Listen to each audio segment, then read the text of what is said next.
Boa noite, gente. É muito legal estar aqui com vocês hoje para bater esse papo sobre empreendedorismo. Vou começar me apresentando. Eu sou Maria, sou analista do Sebrae Pernambuco.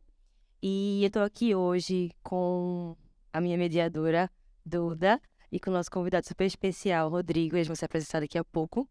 E hoje a gente está aqui iniciando o nosso bate-papo sobre empreendedorismo nesse formato diferente. A gente nunca fez um formato assim antes. É uma coisa meio talk show, uma coisa meio episódio de programa de TV, uma coisa muito diferente pra gente. Então, esse é o nosso piloto. Muitos de nós estão participando desse momento com a gente. E o papo de hoje vai ser sobre empreendedorismo e sobre se tem uma idade ou não de empreendedorismo. Vou pedir para a Duda se apresentar e depois a gente escuta um pouquinho de Rodrigo. Oi, gente, boa noite. Eu me chamo Duda Oliveira, na verdade Maria Eduarda, mas a gente gosta, né, de que chamem pelo apelido. Eu sou empreendedora, empreendo através do Oxente Software House. A gente tem uma empresa de desenvolvimento de sites para pequenos empreendedores, para que eles consigam focar o processo da transformação digital desde o início, né, do empreendimento deles. Além disso, eu também trabalho no César, né, que é o Centro de Estudos e Sistemas Avançados, aqui em Recife. E aí eu trabalho com aula de programação. Eu dou aula na graduação de design com sistemas digitais, aí a gente trabalha com Arduino, essas coisas assim. E também no projeto Nave, né, onde eu atuo na criação do conteúdo e dentro de sala de aula. E aí é isso. E vou pedir para o Rodrigo se apresentar para a gente, que aí é um currículo grande, viu? Boa, Duda, obrigado. Obrigado pelo convite, prazer estar aqui com vocês, compartilhando um pouco aí de experiência. Como a Duda falou, são 22 anos na estrada, né, empreendendo desde o início, desde quando eu tinha 1 ano de idade, né, então 22 dá uns 23 anos de idade mais ou menos. Mas eu sou sócio fundador, né, cofundador da Neurotech. A Neurotech é uma das empresas aqui do Porto Digital que fez toda a jornada empreendedora, né, desde o momento do sonho, como é que a gente ia empreender, como é que a gente conseguiria criar soluções para o mercado brasileiro, até o momento que a gente foi incubado no César, lá atrás, né, como o Duda comentou, o Centro de Sistemas Avançados do Recife, o César, e depois a gente passou por captação de rodada de investimento de um fundo chamado TMG, um fundo de Private Equity. É um fundo que investiu na Neurotech lá em 2011. E mais recentemente, a gente acabou de anunciar, no final do ano passado, a aquisição da Neurotech, né? A gente vendeu a Neurotech para a B3, que é a Bolsa de Valores do Brasil.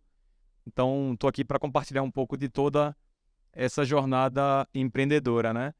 E a minha história empreendedora se confunde com a da Neurotech, naturalmente, né? Porque foi a primeira empresa que realmente eu tive a oportunidade de fundar, empreender. Espero que a primeira de muitas, né? Demorou 20 anos aí, mas já estou planejando aqui quais seriam as próximas Neurotech. Mas a gente tem uma jornada bem bacana aí com a B3 até 2026, que é uma jornada super bacana de crescimento no mercado brasileiro. Além disso, eu tenho um background bem técnico também. Pelo perfil da Neurotech, eu terminei fazendo mestrado, doutorado, essas coisas, né, que se faz aí no mercado graças ao viés da Neurotech, que é uma empresa que trabalha com inteligência artificial.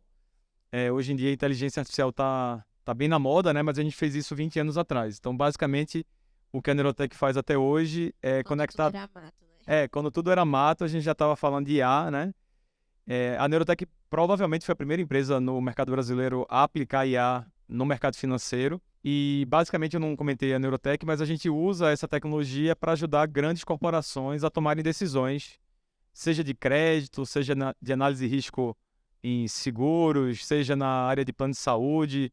Então a Neurotech está no dia a dia de todos vocês aqui, sem vocês saberem que a Neurotech está lá, mas por trás dos dados, né, de Analytics está a Neurotech para tomar decisão. Aí só o complemento final, a jornada é bacana porque com a aquisição da B3, o que a gente quer ser é a maior empresa de Data Analytics do Brasil. Então até 2026 vou estar empreendendo novamente, mas agora como executivo, né, de empresa, não mais como sócio fundador. Mas a gente vai falar um pouco sobre isso, né? Empreender não é só ser dono de empresa, né? Empreender é uma mentalidade. E aí a gente já traz essa temática, né? O que danado é empreender no final das contas? Empreender, no geral, é a ideia de que eu vejo um problema, quero entender uma solução, ou às vezes já existe uma solução e eu não gosto daquela solução. Eu quero que ela seja melhorada, eu quero inovar. E as pessoas pensam muito quando fala de inovar sobre criar algo novo. No seu caso, eu acredito que quando tudo era mato, realmente foi algo novo. Mas inovar muitas vezes é sobre você simplesmente transformar aquilo que já existe e melhorar, né? Depois que criaram a roda, nada mais é novo. E existem algumas formas também de empreender, né? O empreendedorismo ele acontece na vida das pessoas de algumas formas diferentes que aí Maria vai trazer pra gente.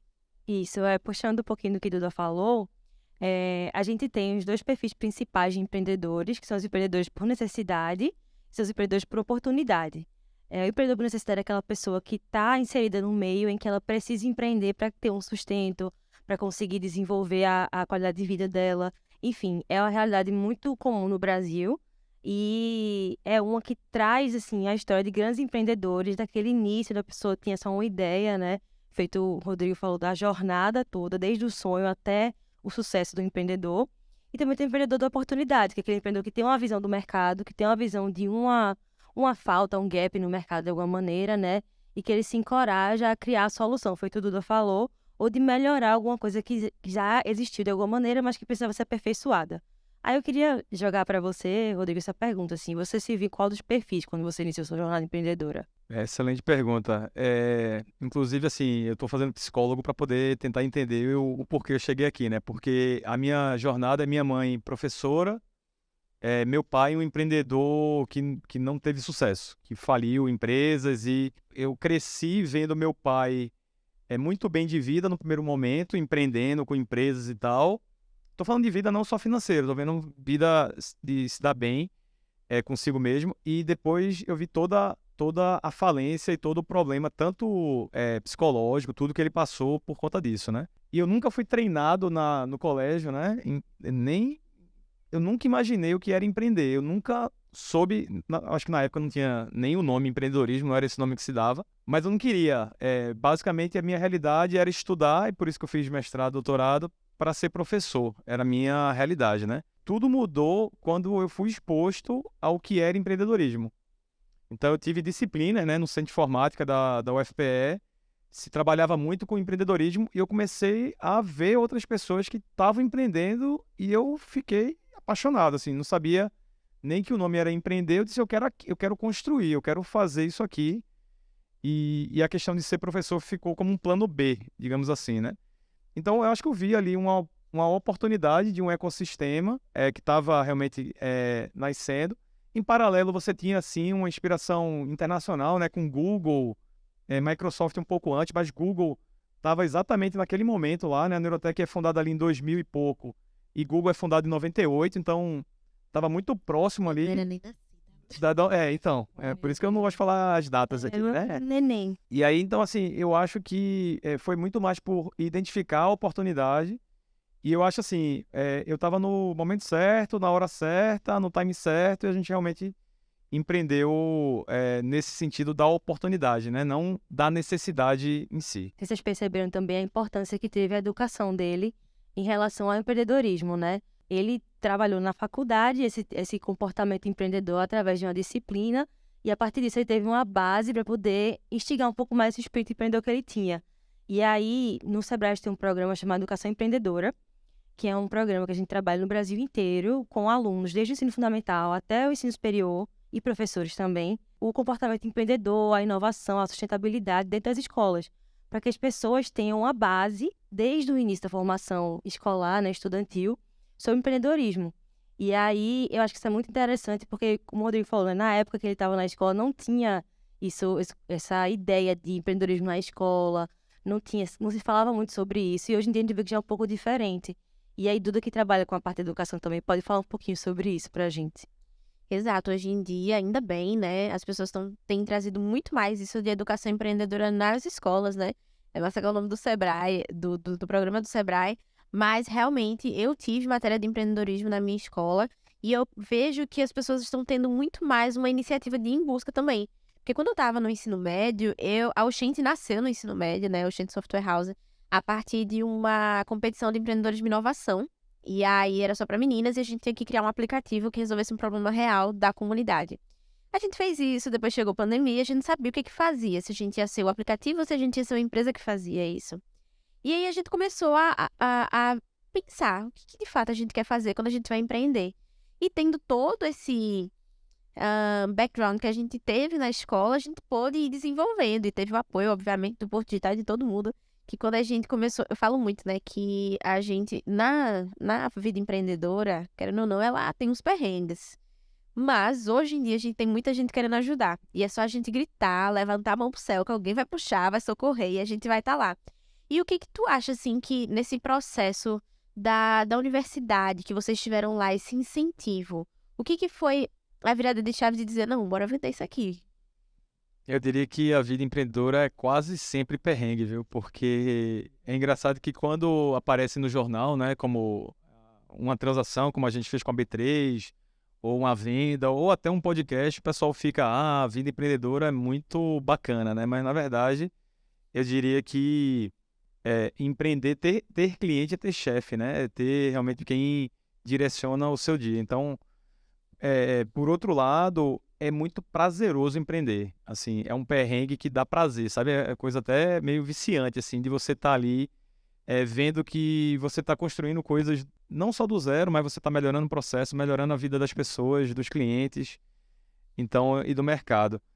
É engraçado que hoje eu até participo desse tipo de evento muito mais também como um give back para realmente incentivar as pessoas a empreender, né? Porque começar a empreender não é difícil, continuar empreendendo eu acho que é mais difícil ainda. Aí eu acho que, para responder a tua pergunta, Duda, foi muito a questão assim, existia uma rede de apoio. Então, quando a gente começa lá no Porto Digital, na verdade nem tinha Porto Digital na época, no César, dentro do César, a gente tinha uma rede de empreendedores, já tinha o Radix, que era o primeiro sistema de busca brasileiro, muito antes de Google, muito antes de Alta Vista nessa época. Então você já tinha ali uma rede de apoio de empreendedores que você conseguia trocar e você conseguia ver que bacana as pessoas estão fazendo, que perrengue elas estão passando e elas lhe apoiarem, né? Com o tempo, essas coisas foram aumentando, né? Então redes como a Endeavor, que apoia, né, empreendedores, o próprio Sebrae, eu fiz aquele curso do Empretec no Sebrae, depois já de ter, acho que 2 ou 3 anos de empreendedorismo, fiz o curso também. Então você termina, empreendedor, ele termina se aproximando de outros empreendedores. Eu acho que o Porto Digital, de alguma forma, consegue conectar muito isso no cafezinho, né? A gente senta ali no café e consegue afogar as mágoas das coisas. Quando a gente chega em casa e fala para a família até apoia, mas não entende tanto, né? O empreendedor é aquele que vai conseguir lhe direcionar. Então eu acho que foi muito essa questão do ecossistema mesmo, que na época não era o Porto Digital, mas eu acho que foi o que deu a possibilidade da Neurotech existir, de eu estar empreendendo e sempre querer empreender. O cafezinho é a terapia empreendedora, né? Aí, falando um pouquinho sobre isso do cafezinho, eu achei interessante, porque eu acho que você deve ter um contato com várias pessoas de vários backgrounds diferentes, várias trajetórias de vida, né? Porque o empreendedorismo, na verdade, como a gente falou, tem vários perfis diferentes de empreendedores, e isso puxa muitas pessoas diferentes a se conectarem, ter essa rede de apoio. E aí eu queria trazer uma pergunta aqui para a gente iniciar o bloco das perguntas para Rodrigo diretamente. Sobre empreendedorismo, ter idade. O que é que tu acha sobre isso, Rodrigo? Você acha que a pessoa tem que ter uma idade e começar cedo? Ou que a pessoa pode empreender em qualquer momento? Como é que funciona? Eu tenho certeza absoluta que empreender não tem idade, pelo contrário. Eu vejo até algumas pessoas bem jovens, né, começando a empreender, e eu acho que quanto mais você vai tendo a experiência, a bagagem, maior a sua chance de conseguir entregar valor em uma determinada empresa, né? Então eu diria que, na verdade, quanto mais velho, mais experiente, na verdade, como eu, você vai ficando, maior a sua chance de empreender. É claro que existem vários tipos de empreendimento, né? Todo mundo fala assim, pô, mas o empreender é muito arriscado, né? Que eu tenho que sair do meu conforto, do meu salário para conseguir arriscar, né? Nem sempre. Eu acho que tem modelos que você consegue ali ir fazendo um pouco do híbrido. Então, assim, eu acho que a vantagem de quem está mais jovem é que tem mais tempo e tem a possibilidade de arriscar mais. Isso sem dúvida, não tem. Mas eu acho que quanto mais experiente você vai ficando, a chance de dar certo, a chance de você fazer alguma coisa relevante, ela aumenta de forma substancial. Tanto é que a Neurotech, ela demora, a gente tem 20 anos de estrada, né? A gente demora 10 anos batendo cabeça. E olha que a gente tinha muita rede de apoio. mas 10 anos a gente não conseguiu encontrar o caminho. A gente sobreviveu de projetos de pesquisa e inovação, desse ecossistema. Como o nosso tema, IA, né, inteligência artificial, foi ficando muito na moda, a gente foi conseguindo sobreviver. Mas se a gente tivesse empreendido em alguma outra área logo cedo, eu tenho quase certeza que a gente teria falido, como a grande maioria das empresas que estavam com a gente não deram certo. Então, eu diria que o empreendedor experiente, ele tem uma chance muito maior de dar certo. E veja, pode ser um empreendedor que tenha trabalhado a vida. Quantos executivos hoje começaram a empreender com seus 40, 50 anos e estão com empresas super, super, super indo bem, levantando capital, entregando valor. Então, eu acho que idade não é o problema. A questão realmente do time financeiro, da família, do arriscar ou não, é que pode ser sim um componente a ser levado em consideração. Eu acho massa que tu trouxe isso de, tipo, foram 10 anos em que vocês estavam batendo cabeça, porque as pessoas pensam que, nossa, a empresa foi vendida ali pra B3, né?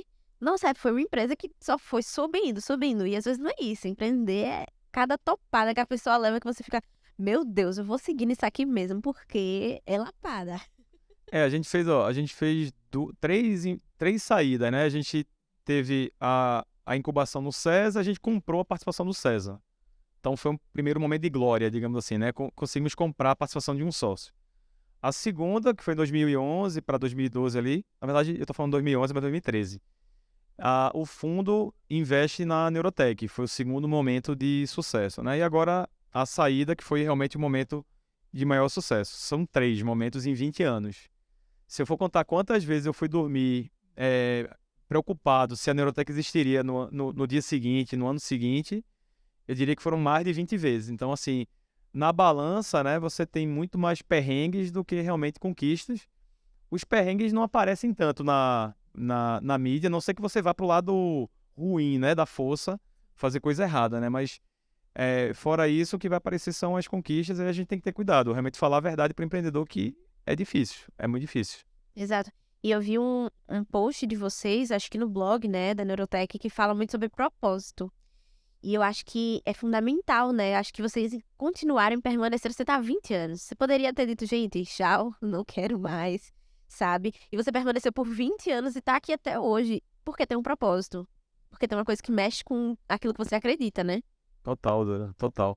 Inclusive, um dos valores que a gente preza muito na Neurotech é o empreendedorismo. O intraempreendedor, aquele que realmente faz acontecer dentro da empresa, né? Porque hoje somos 370 colaboradores e se não fossem esses colaboradores tão empenhados e tão...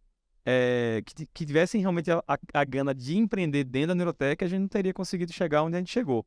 E grande parte deles, agora na venda para a B3, foram recompensados por todo o trabalho que foi feito. Então, não só os fundadores e tal, que foram compensados, a gente teve diversos colaboradores e funcionários que estavam há 10, 15 anos com a gente, que foram também recompensados.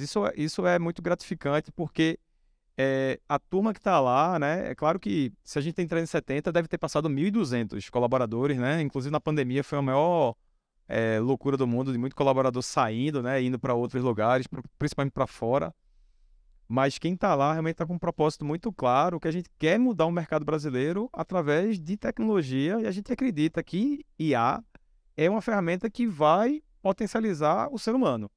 A gente não vai usar IA para o lado ruim, a gente vai usar uma ferramenta do lado positivo, assim como fogo é uma ferramenta, a gente usa com um propósito positivo, uma faca é uma ferramenta, a gente usa com um propósito positivo.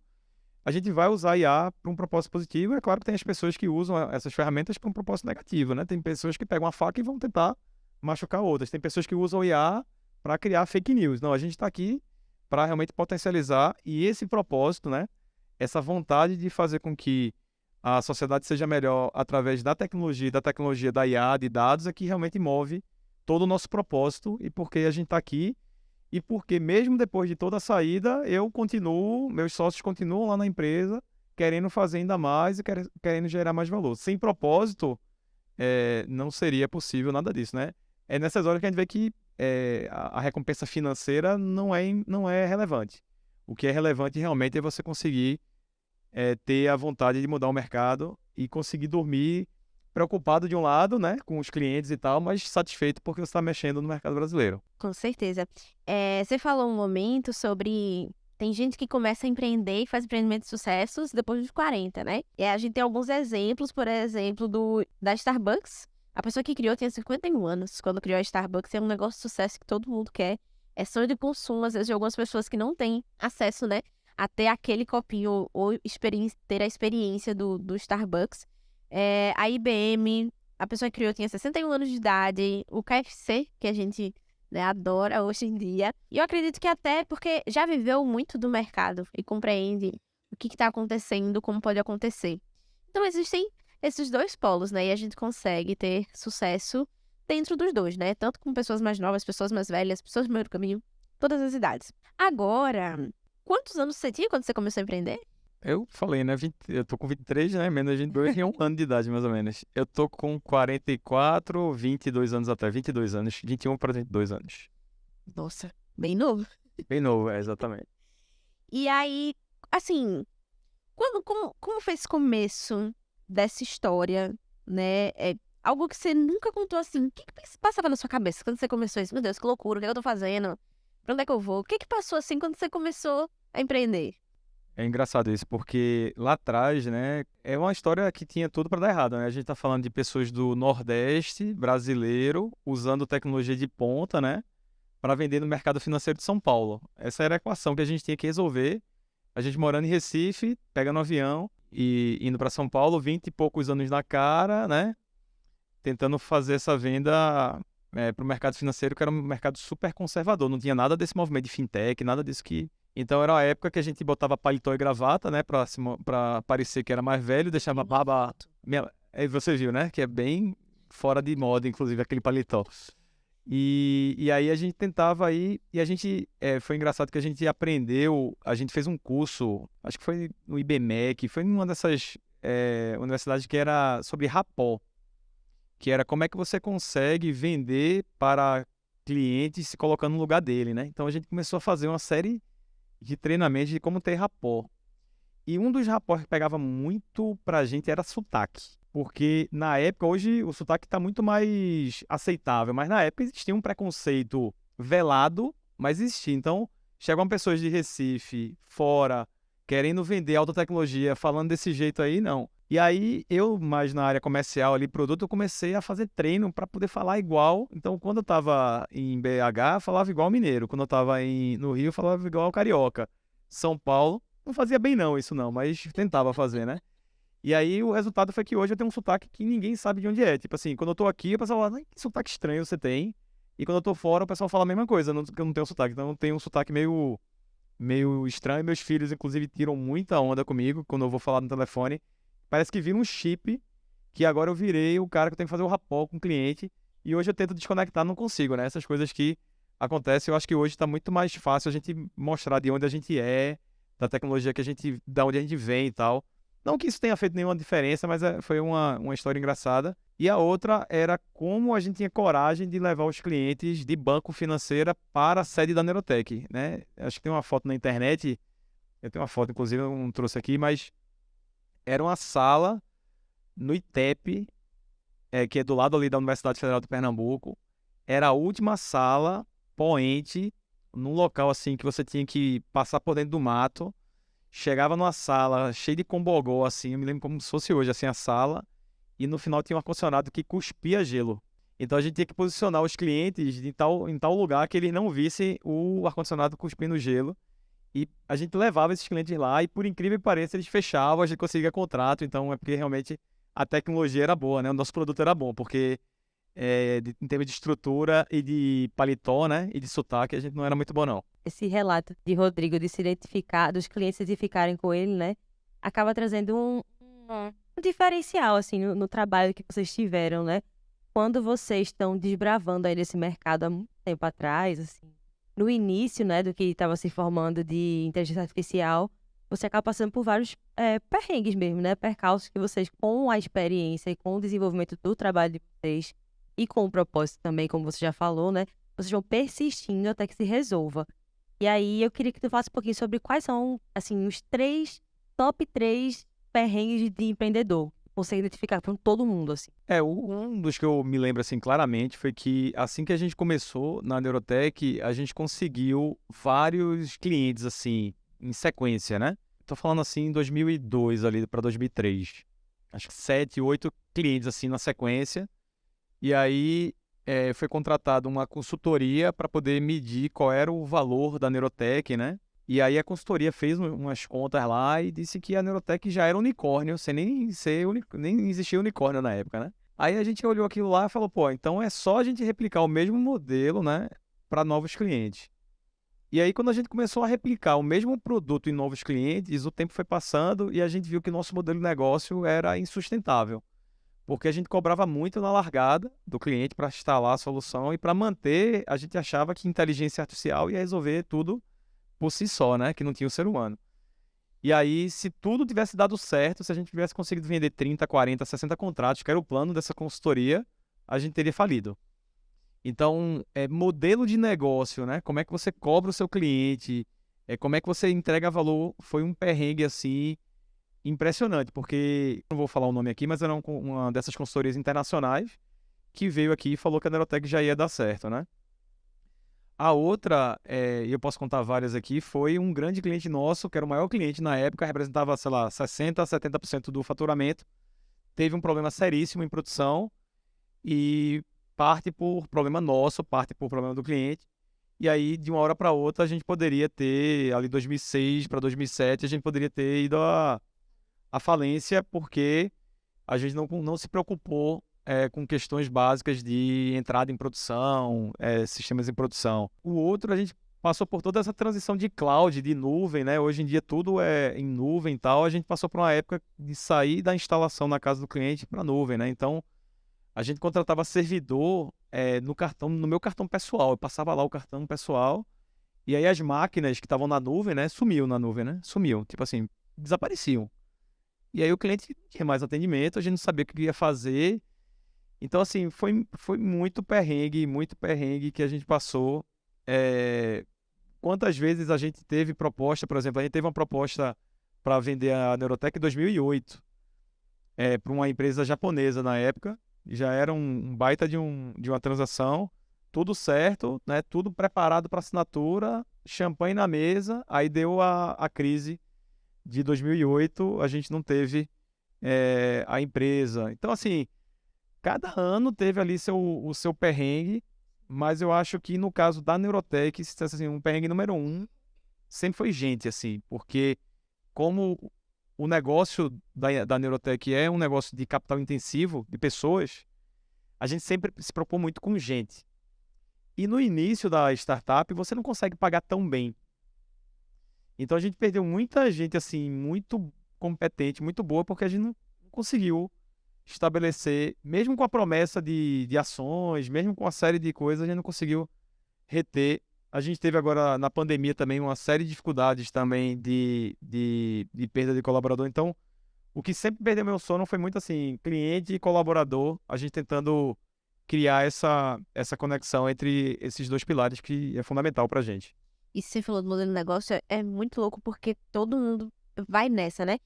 Que tem muitas pessoas que também não chegam junto nessa questão de tô empreendendo, conseguir acertar o mercado, não falam valores, não compartilham. E eu acho que isso é uma coisa que, ainda bem que hoje tá melhorando. As pessoas realmente estão chegando junto e dizendo, olha, é tanto que eu tô cobrando, sabe? Vou te ajudar aqui, mesmo que não tenha...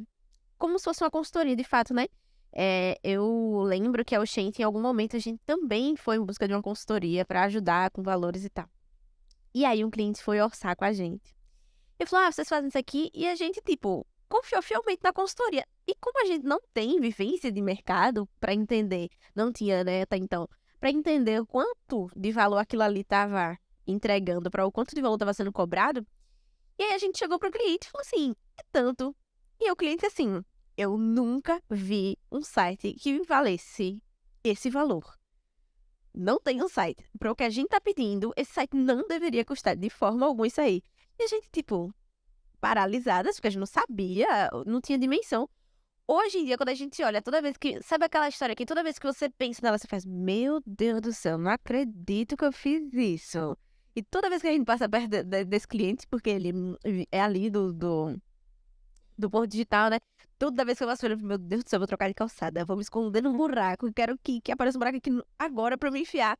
E assim, foi uma coisa que ajudou a gente a entender. E se esse cliente só tivesse dito assim, não quero mais. E se ele não tivesse se preocupado, porque de fato era uma pessoa que se preocupava com a gente, falava assim, gente, isso aí tá errado. Se ele não tivesse falado isso, a gente não teria instalado pra pensar, não, tem alguma coisa errada, vamos em busca desses valores, né? E isso de pessoas é muito importante. Às vezes a gente tá sempre querendo pensar no lucro e tal, mas não vai pra frente se a gente não estiver pensando em pessoas de fato, se a gente não estiver pensando em quem a gente tá querendo atingir, em gerar valor pra essa pessoa. E gerar valor não significa dinheiro, significa a experiência que ela vive. Então, por que eu tô fazendo, sei lá, um serviço em um lugar e não em outro? Qual a experiência que aquele lugar tá entregando, apesar de ser mais caro? O que ele tá entregando? Então, eu vou falar num exemplo simples aqui. Por exemplo, cabelo. Né? Por que eu tô cortando cabelo nessa pessoa e não nessa? A moça que eu corto cabelo hoje em dia, ela faz toda a experiência pra cachos e não sei o quê, e tudo que eu vejo aquela experiência e quero pagar pela experiência, não só pelo corte, não é o serviço, é o que eu tô vivenciando quando eu tô ali. E eu acho que isso é muito importante e é o que faz a gente se manter, né, pros nossos clientes. Agora, Rodrigo, qual conselho você daria pra quem tá começando a empreender, mas pensa no Rodrigo lá do começo? O que você diria pra ele aí que faria sentido pra gente também? Nessa linha, eu acho que o empreendedor precisa ser cara de pau. Tipo assim, não pode ter vergonha. Faz parte esse tipo de aprendizado. Mas com parênteses aqui, assim, da minha turma de graduação, a grande maioria das pessoas, 90% são professores hoje de universidades federais aí espalhadas pelo Brasil. Da minha turma de mestrado e doutorado, 90% estão em Google, Facebook, né? Aí eu consigo ter um paralelo de como é que seria a minha vida se eu tivesse tomado outras decisões que não empreender, né? E o quanto eu aprendi sendo empreendedor, convivendo com o diferente, convivendo com o cliente, tendo que realmente ser cara de pau, ter que ter jogo de cintura, ter que atrair colaborador, fazer pitch para vender para investidor, para cliente, para colaborador, é impressionante o aprendizado pessoal, no final das contas. Então, eu diria o seguinte, né? Seja cara de pau realmente, no sentido de assim, é muito. É assim, ó, se hoje, com o conhecimento que eu tenho, me dissesse assim, ó, vamos fazer o que você fez na Neurotech, eu não faria, porque é tão difícil, tão difícil, tão difícil, que dá até medo de você voltar a fazer, porque você pensa tanto. Enquanto que, quando empreendedor, você diz assim, não, eu vou lá e vou fazer. Aí quando você olha, tá no meio do caminho, você olha pra trás, pô, já fiz tanto aqui, eu não vou mais desistir, eu vou. E aí chega uma hora que a coisa dá certo. Então, eu acho que o persistir, eu acho que a questão da resiliência, e eu acho que a questão de aprender mesmo, sabe? Melhorar enquanto pessoa, aprendendo com o que tá acontecendo. Por exemplo, uma das coisas que eu não conseguia lidar era com horário, assim, eu era um cara muito certo de horário. Chegava nas reuniões antecipado, e você vai para São Paulo, 99% dos seus clientes atendem atrasado, assim, tipo 10 minutos, 15 minutos. Então, esse tipo de... Tô dando um exemplo bem simples para mostrar que você vai se adaptando, você vai evoluindo, você vai vendo, pô, chegar no horário é bom, é importante, mas, pô, vamos se adaptar também à realidade. Então, foram algumas dicas aí, mas eu acho que essa do aprendizado, do ser continuar aprendendo e resiliência, capacidade... Porque o antifrágil, tem um conceito do antifrágil do mercado financeiro que é muito bacana, que é você... Qual é o conceito de antifrágil? Não é o contrário de frágil, não. É que você se machuca, mas depois que você sai melhor do que você estava antes. Então, acho que esse conceito do antifrágil, que é um conceito do mercado financeiro, é um conceito também que vale para empreendedor como um todo. Acho que Muito massa. eu teria uma lista aqui, mas acho que são os principais. Eu queria puxar agora, gente, para a dinâmica com vocês. A gente tá aqui nesse formato que eu falei no começo do programa, né? Um formato que tem uma plateia. Então, a ideia é que vocês interajam também com o convidado, né? Com a gente. E aí, eu queria saber de vocês se alguém tem algum mito que já ouviu falar de empreendedorismo, alguma verdade, algum mito que quer questionar, para que a gente converse um pouquinho sobre isso. Vocês têm algum mito sobre empreendedorismo que vocês queiram compartilhar com a gente hoje? Para iniciar, assim, no empreendedorismo. Seria melhor começar com um incubador, com a incubadora ou com uma aceleradora? Uma empresa que acelere ou que seja incubadora? E aí, Rodrigo? A aceleradora, ela parte do pressuposto que você já tem algum tipo de tração, né? Então, ela quer lhe acelerar. Então, a incubação hoje é um estágio mais inicial. Eu diria que incubadora seria, entre uma e outra, mas eu diria que eu acho que, empreender é bacana que você pode empreender onde você gosta. Em qualquer área, você pode empreender na área que você gosta. Então, tentar encontrar um local que você gosta de trabalhar, acho que é importante. Um mercado que seja grande, né? Porque não adianta, sei lá, fazer... na época que eu participei, ainda sou, né, mentor de Startup Weekend, sempre tinha a startup de balada, né? Sempre aparecia de balada. É bacana, mas o tamanho do mercado é pequeno. Então, tentar mirar em mercados grandes, eu acho que é uma coisa bacana. E a partir daí, tentar fazer testes, assim. Eu não sei se vocês sabem da história do Airbnb, né? Que é aquele aplicativo para aluguel de residência. O fundador, tem até um dos fundadores que é brasileiro, mas o fundador lá, principal, ele estava no Vale do Silício, né? Na costa oeste, tentando fazer aluguel na costa leste, né, em Nova York. E aí uma das sugestões que o YC, né, que é uma aceleradora de startup, fez foi assim: vá até o seu cliente e faça tudo na mão. Faça tudo, intermedie você mesmo, sem software, esqueça software. Qual é o seu problema? O seu problema não é que tem pessoas que querem alugar residências e tem outras pessoas que querem ter uma remuneração baseada na residência. Você não precisa de software para testar sua ideia. Faça manualmente. E aí ele valida, e aí começa a validar, aí sim, aí para você conseguir criar escala, precisa ali de uma tecnologia para poder escalar. Então, tentar fazer esses testes rápidos, né? Esses testes que você mesmo consegue fazer, eu acho que seria uma dica antes de procurar uma incubadora ou uma aceleradora. Não sei se Duda também tem Isso. algum ponto.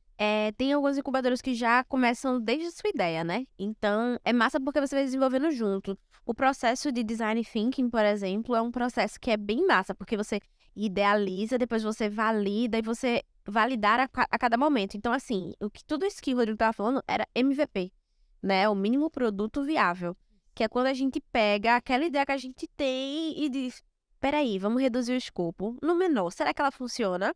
Então, quando a gente fez o primeiro aplicativo da Oxente, por exemplo, que hoje a gente não trabalha com isso, mas a gente iniciou com o aplicativo, a gente tava querendo, não, vou fazer a tela de login, a tela de não sei o que, não sei o que, não sei o que lá. O cliente, a primeira coisa que a gente tem que fazer é a funcionalidade principal. O que meu cliente vem fazer nesse aplicativo? Então, no que quer que eu vá fazer? O que de fato eu quero entregar? Qual é o serviço que eu quero fazer? Então, vou primeiro testar aquele serviço no mínimo que eu puder. E se ele der certo, então eu vou começar a escalar. Porque às vezes a gente quer fazer, não, eu já vou criar um aplicativo, vou fazer não sei o que, vou vender. Vender meu carro, minha casa, vou botar todo o dinheiro naquilo ali e já vou no grande. E às vezes a gente precisa ir no pequeno antes de poder errar rápido, na verdade, né? Ou errar rápido para poder consertar rápido e voltar atrás e conseguir resolver o mais rápido possível. Porque, como dizem hoje, tempo é dinheiro. E outra coisa, você está validando se aquela ideia tem uma utilidade, né? Tem uma usabilidade para o usuário final. Não adianta você fazer uma solução que você acha muito massa, que você inventou uma nova roda, que vai ser incrível, maravilhoso. Chega na hora do mercado, ninguém vai falando aquilo não serve para solucionar o problema de ninguém. E aí? Vai ficar encostado. Então, eu acho que também é muito massa isso, assim, de você colocar à prova e ver como você pode consertar aquilo que você errou e por que você errou. Você construir a sua jornada de acordo com a usabilidade e com a utilidade que isso vai ter para o público final, né? Isso é massa. Assim, Boa noite.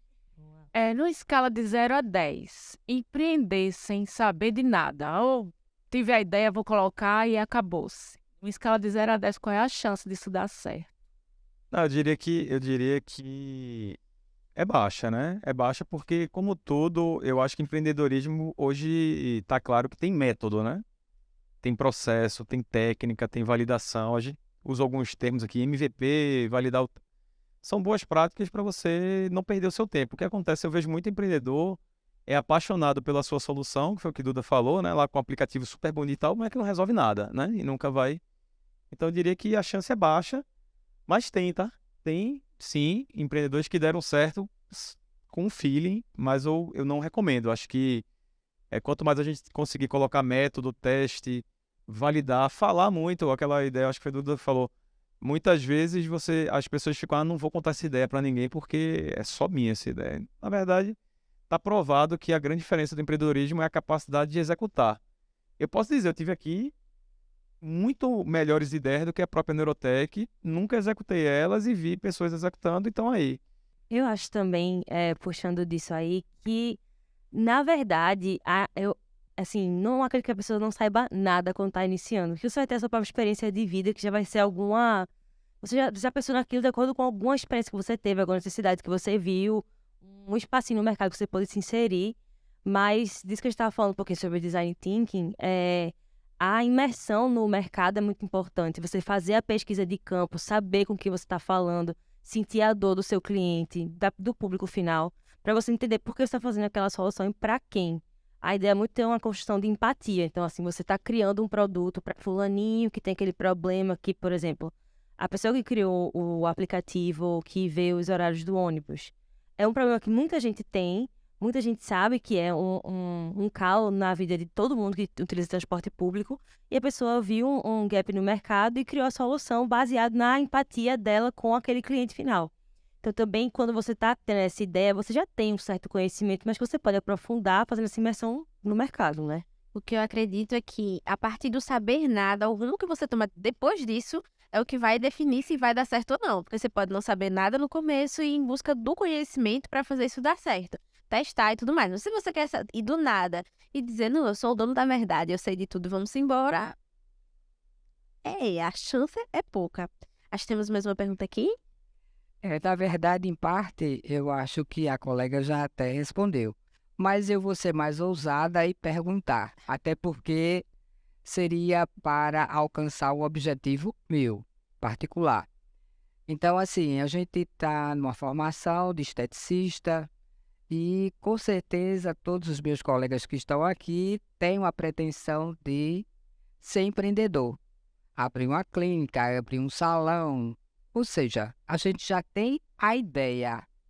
Aí eu gostaria de saber como seria uma pesquisa de mercado baseado nesse tema, em abrir um negócio. Eu vou dar um exemplo aqui. Apesar de ter falado aqui que empreendi em tecnologia, eu tive franquia também. No meio do caminho, montei franquia, me ferrei, não consegui. Comprei a franquia, não vou falar o nome aqui, mas uma dessas grandes aí, bem renomadas, mas você trabalha, não tem margem. Tive também experiência de ajudar parentes em operações como doces, bolos e sem açúcar, coisas... E assim, eu acho que eu sempre tento aplicar os mesmos conceitos que eu apliquei na Neurotech nesses negócios, né? Então, por exemplo, validar a hipótese. Então, assim, antes de fazer uma pesquisa de mercado, esse meu produto, isso que eu consigo ofertar, tem quem compre? Tá validado? Tá validado, beleza. Quantas pessoas estão fazendo? Seja naquela região, seja naquele entorno, seja naquele meu alcance, né? Quantas pessoas? Quem são? Quantas pessoas, quantas empresas estão fazendo, né? Então, acho que é outra pergunta super importante. Qual o preço e qual o posicionamento dessas outras pessoas? Você consegue encontrar um ângulo que você se diferencia dessas pessoas, dessas empresas? Vou dar um exemplo do bolo aqui. Ela está fazendo bolo sem açúcar, muito focado em pessoas de academia. Inclusive, ela está abrindo agora essa operação ao lado de uma academia para poder fazer o fornecimento para quem está ali numa vida fitness. Ela está bem nichada, bem posicionada, porque ela viu, depois de entregar bolo via Instagram, com encomenda em casa, sem precisar abrir loja, que tinha uma demanda para aquele produto dela, né? Então, acho que cada caso é um caso. É claro que pesquisa de mercado tem empresas, consultorias que fazem isso, que podem ser contratadas para fazer o próprio Sebrae, né? Acho que pode falar melhor aí. A gente tem o trabalho de consultoria para pesquisa de mercado, para auxiliar, inclusive, você montar um modelo de negócio. Mas eu queria lembrar também que a gente está vivendo a era do consumidor 4.0, né? que, assim, já tem 5.0, já tá no 5.0, eu acho. Mas a rede social, hoje em dia, cria um consumidor muito vocal sobre suas necessidades. Então, com uma ferramenta gratuita, feita uma rede social, um Instagram, um Google Forms da vida, você já consegue fazer um protótipo de uma pesquisa de mercado. A gente usa o nome pesquisa de mercado e pensa que tem que ser uma coisa muito robusta, né, de várias horas. Pode ser também. Depende muito também do tipo de investimento que você vai fazer.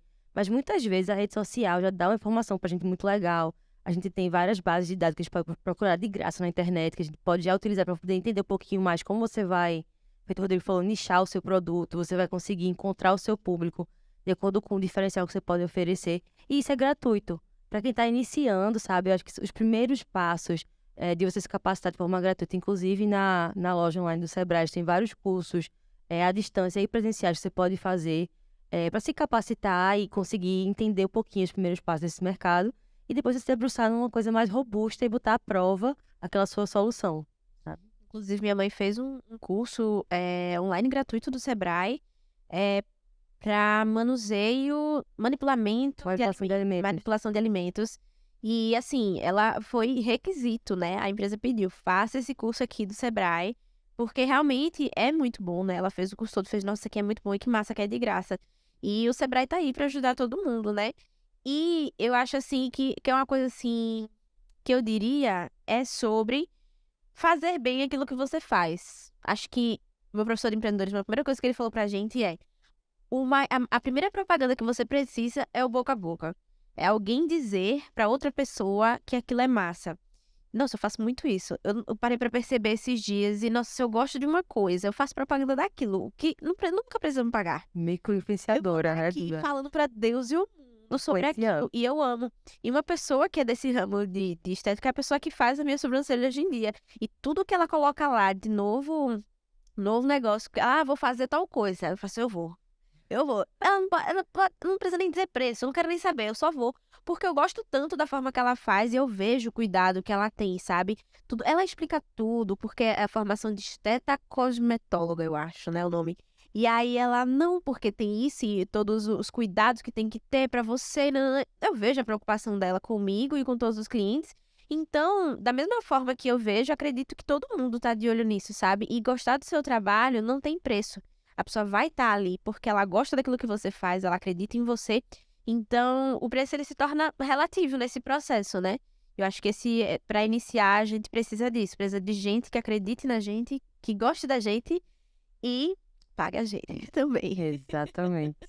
A quem tem mais alguma dúvida, quer falar mais alguma coisa? Quando a gente fala em oferecer serviços como de esteticista, fica fácil visualizar uma personalização do serviço, porque vai pegar ali como é que está a condição da pele, do cabelo do cliente e oferecer coisas personalizadas ali para ele. Mas quando você oferece um produto, por exemplo, eu tenho uma loja de cosméticos naturais agora.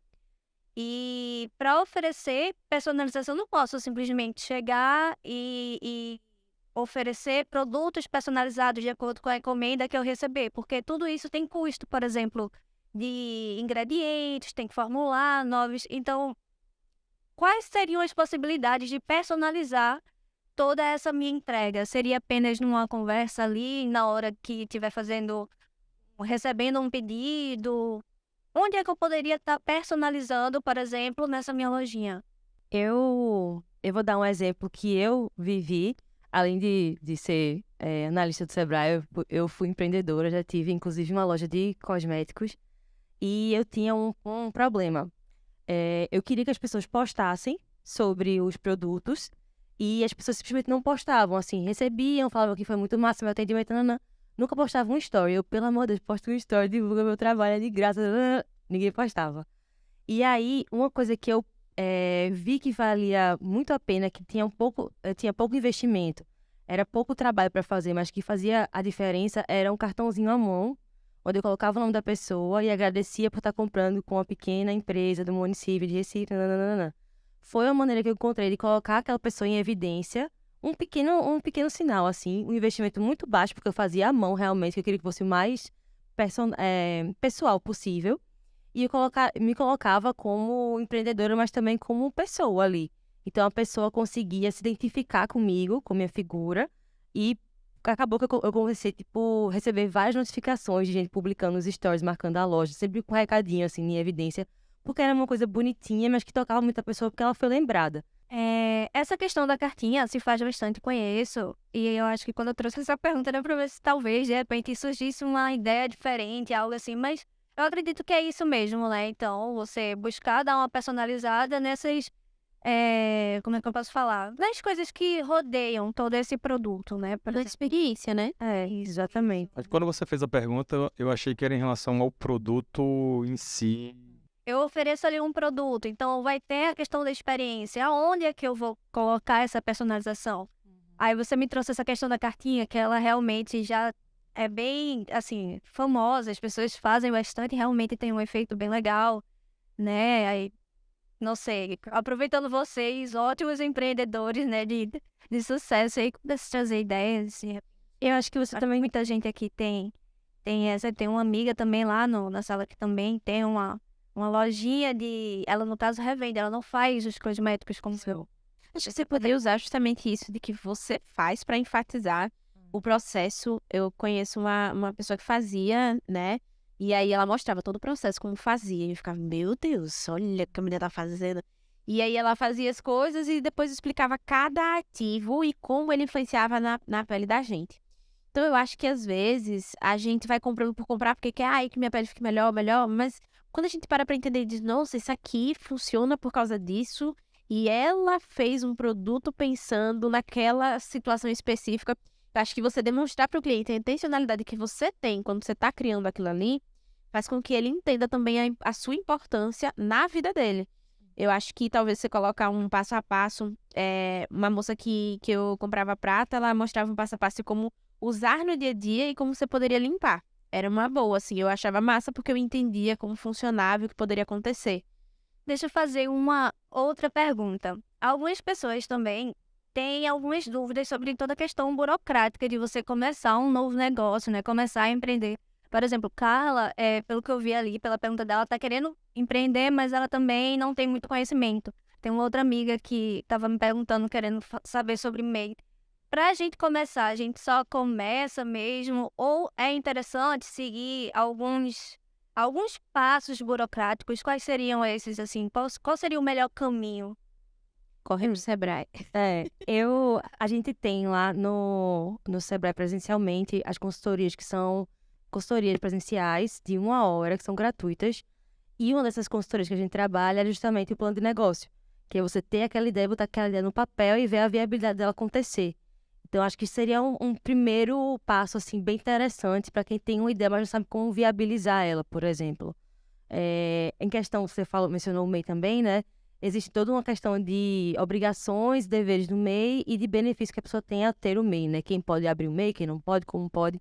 E você também pode auxiliar com isso, com essas consultorias gratuitas. Vale a pena dar uma olhadinha nas redes sociais do Sebrae, tem alguns materiais gratuitos para baixar, inclusive artigo, e-book, para você ter um primeiro, assim, norteador, mas você pode ter também contato pelo 0800 do Sebrae e marcar uma consultoria inicial para poder ver por onde é que você vai pisar a partir daí. A gente tem o 0800 do Sebrae, que é o 0800 570 0800, que é o nosso central de relacionamento. As redes sociais, que são todas Sebrae PE. E aí, lá pode ser teu norteador, sabe? Teu início, teus primeiros passos. E aí, gente, eu queria só agradecer a todo mundo, agradecer a Rodrigo pela disponibilidade, por ter batido esse papo com a gente, foi muito massa ouvir um pouquinho da tua trajetória, da tua história, né? Esse primeiro momento foi essencial para a gente conseguir dar uma vida, né, para esse novo formato de programa que a gente está montando. E queria saber se alguém mais tem alguma dúvida, alguma colocação que a gente possa encerrar. Não? Todo mundo tá de boas? Pronto, gente. Agradecer mais uma vez a todo mundo. Vocês têm uma colocação final, Rodrigo, Duda? Não, tô à disposição. Obrigado aí pelo convite, foi um prazer. Eu tô aqui, enquanto eu estiver em Recife, né, tô sempre em Recife, São Paulo e tal, quando estiver por aqui, tô à disposição. A ideia é realmente dar um pouco de retorno aí ao ecossistema. Podem contar comigo. Obrigado. Já sabe que pode aperrear. Ele diz que pode. Obrigada demais, Rodrigo, pela presença. Obrigada, Maria, pela parceria aqui. Acho que é isso, gente. Muito obrigada pela participação. Vocês foram fundamentais aqui para que esse programa pudesse acontecer hoje, certo? Valeu, gente. Boa noite.